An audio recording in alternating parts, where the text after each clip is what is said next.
यह dictation 5 second बाद start होगी, तब तक आप रेडी रहें।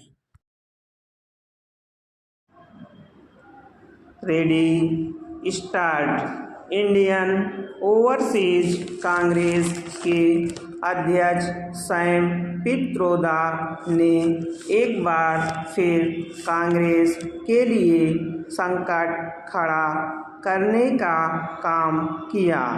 उन्होंने अमेरिका में विरासत टैक्स का हवाला देते हुए यह कहा कि भारत में ऐसा नहीं है और हमें इस पर बहस करनी चाहिए।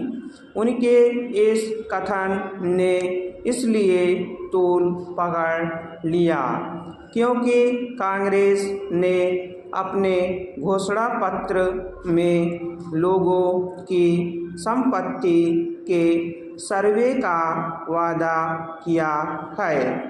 इसकी व्याख्या भाजपा पहले से ही इस रूप में कर रही है कि कांग्रेस लोगों की संपत्ति का आकलन करके संपन्न सक्षम लोगों की संपदा का एक हिस्सा लेने का इरादा रखती है।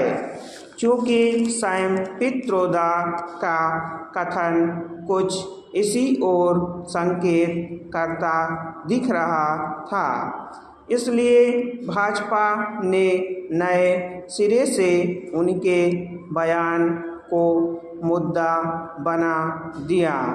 प्रधानमंत्री ने तो उन्हें निशाने पर लिया ही।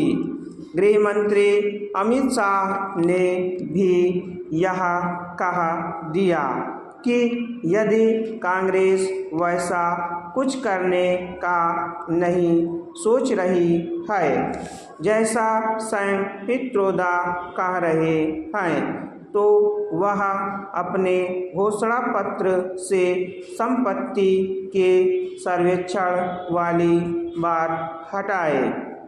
पहले सैम पित्रोदा ने अपने बयान पर यह सफाई दी कि उनके कहने का वह मतलब नहीं था जो समझा गया। फिर कांग्रेस ने स्वयं को उनके कथन से अलग कर दिया। कहना कठिन है कि इस सबसे उसका संकट कम हो जाएगा, क्योंकि सैम पित्रोदा केवल इंडियन ओवरसीज कांग्रेस के अध्यक्ष ही नहीं बल्कि राहुल गांधी के करीबी सलाहकार माने जाते हैं। यह पहली बार नहीं जब सैम पित्रोदा के किसी बयान से कांग्रेस को रक्षात्मक रवैया अपनाने के लिए मजबूर होना पड़ा हो अथवा उनके कथन को उनकी निजी राय बतानी पड़ी हो। इसके पहले उन्होंने 1984 के दंगों को लेकर हुआ तो हुआ कहकर कांग्रेस को असहज किया था। उनके कुछ और बयान भी विवाद का विषय बने हैं।